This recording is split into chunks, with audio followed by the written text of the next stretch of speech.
Namaste, my name is Rui Simmer, I'm Internet Meditation Master. Today I want to speak about exist God or not. Oh, my microphone. When the map is not the territory, a letter from the other side of doubt. So I was raised on the clean, bright maps of atheism. The territory was clear: matter, energy, cause and effect. God was a fairy tale, a psychologically crutch, an explanatory ghost fading before the dawn of science. I believed in the map. It was logical, defensible and safe. I could even speak as an 11-year-old guy in front of 500 people and convince them God, there is no God. Huh? I did so. Okay, then through the quiet archaeology of meditation and the alchemy of consciousness Tantra, I began to feel the ground beneath the map. It wasn't an idea, it was a presence, a current, a kind of intelligence in the fabric of things that responded, not to prayers, but to the quality of my attention, the openness of my heart, the surrender of my identity. God wasn't a theory to be believed in, it was a reality to be encountered intimately and relentlessly. Even I didn't have any choice. To die or to go my path for God and to surrender to God. So strong is the whole thing. So my previous guru told us for atheists it's much easier to assess God because they don't have a wrong image from God. And so they challenge God. And if they're honest, it's much easier. And I think she was true. Then the storm came. My constructed world, relationship, security, identity was washed away. In that total ruin, where every concept drowned, something else rose, Kundalini. Not a metaphor, but a psychological, spiritual and physiological earthquake that rewired my very being. It was a demolition of the observer, the fusion with the observed. The Kundalini is so strong, for the half year you cannot work. So strong is the energy. So I can speak a lot of this. You can also read a lot of this. And if you think you have the Kundalini, then you think it. You don't have it. If you have the Kundalini, you know it. You see, if I touch 220 volts, I know that I've touched 220 volts. And this is the energy of the Kundalini. So strong energy is running through your body, you can't hide it even. And you get so spiritualized through the Kundalini. And then I heard from so many people, and they are coming people to me, I have the Kundalini. So they did a course with the Kundalini, and then the teacher said, yes, you have it, please give me $10,000. It works. So I know how to give the Kundalini, and I know how to assess the Kundalini, for sure. In that crucible, faith became a laughable small world. You don't have faith in the sun, you open your eyes and it is there. You don't have faith in gravity, you let go and you fall. Connection replaced belief. God ceased to be a separate known and became the verb of existence itself. The consciousness, loving, fierce and incomprehensible intelligence, singing the atoms and dreaming the galaxies and breathing in the cage of my own ribs.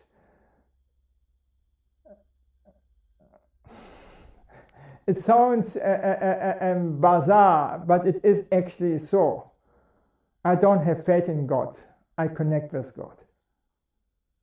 And I don't pray to God. I speak with God.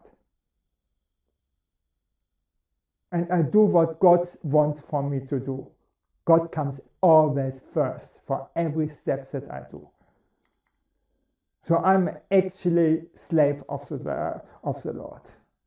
And you are a slave of your ego. So choose what you want to be. So when I read the debates, the fine-tuning arguments, the philosophical quibbles, the proofs for and against, it feels like watching brilliant scholars argue over the chemical composition of ink while missing the poem it writes. If I see all this discussion, it's just nonsense. No? To the doctor, with respect, I'm not here to convince you. Your doubt is sacred. It protects you from cheap answers. Cling to it, but understand its jurisdiction. It's easier for an atheist to assess God than for a believer. Much, much easier. Because God has to prove it, that God is there. Okay? Science is a magnificent study of the waveform. It measures frequency, amplitude, and interaction. But God is the ocean. You cannot catch the ocean in a net built for waves. Makes for things. Your logic is a flashlight in a room of objects. It is impeccable for that task. But what happens when you turn the flashlight on itself? On the one who holds it, on the space between objects, the light falls short. This isn't a failure of logic, it is a definition of its domain. Wisdom is born when logic dies. Doesn't mean we become foolish, it means we switch instruments from the microscope to the musical ear, from the calculator to the heart. Until there are arguments, you're wrong. Very simple thing. Wisdom is born when logic dies. And so is it with all the spiritual things. If you have to prove something, it's nonsense. Absolute nonsense. The mysteries you rightly point to synchronicity, NDE, near-death experience, the inexplicable knowing of love, the butterfly effect are not gaps in the knowledge, they are hints. So I had near-death experience already 3. For instance, they are hints, they are the ocean leaking through the seams of the waveform, they are the territory whispering that it is alive, aware, and meaningfully patterned in ways that transcends linear causality. The causality you have to let go. And you surrender to God. Then comes God to you, okay? It's just so. No? And this proves so many stories from World War II and World War I. In the worst battle, they experienced God. And then they could connect to God. Okay. Fine-tuning isn't a proof, it's a vibe. The universe doesn't just allow life, it gushes with life, consciousness, and breathtaking beauty at every scale. The atheist sees a stunning accident. I have felt this a stunner.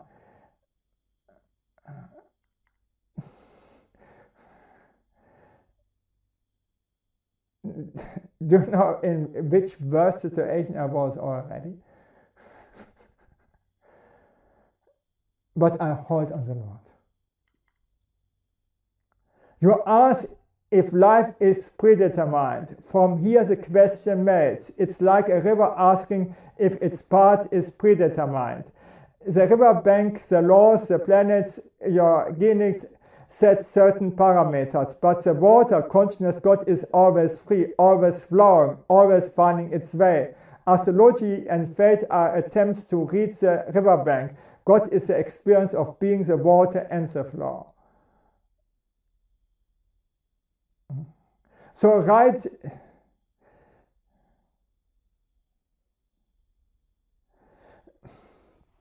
Perhaps God is not a being to be proven, but a dimension of being to be experienced. It is not the conclusion of an argument, but the ground from which all arguments arise. So right is not to win a debate, but to issue an invitation from beyond the battlefield.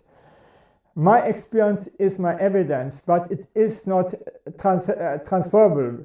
I can only say the maps I once held are now X. The territory is holy. The doubt that once protected me from dogma now seems like a diligent guard outside a door I've walked through. The door is not marked religion, it's marked total vulnerability, shattering and direct perception. I make it straight. You have to be totally honest. If not, you have no chance. You may never walk through it, you may not need to, but know this, on the other side of your impeccable, honorable doubt, there is not superstition, there is not belief, there is recognition. And don't say many, but a lot of people wake up before they die. And then they find out exactly what I have written here. And it feels like coming home to a home you never knew you'd live, and this is saying you can't. When you're in the final stage of death, the last 1 or 2 weeks, you feel and you experience what I have taught you right now. But you can do this also before your death, okay? My experience is now 40 years old, okay? I live with God for 40 years. Thank you that I could speak to this, and bye.